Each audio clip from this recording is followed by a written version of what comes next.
暑さが緩んだ9月の終わり、そわそわと落ち着かない猫たち。実は小さな変化が訪れていました。子猫たちが仲間入りしたのです。自由気ままなちびっこたちに双葉はハラハラ、目が離せません。落ち着かないのか、しーちゃんは押し入れからそっと様子見。やがてみんな大好き遊びの時間。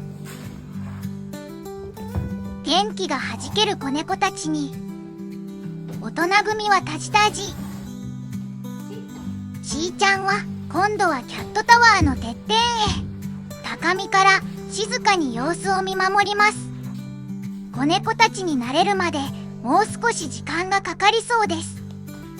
マロンちゃんはいつもの場所でおやつをゆっくり味わい中。ここだけはいつも通りです。子猫たちが戻った後、スキンシップ。タキさんもつくねもようやく一息。モーモーは押し入れの中でくつろいでいました。大分市で保護猫活動をしています。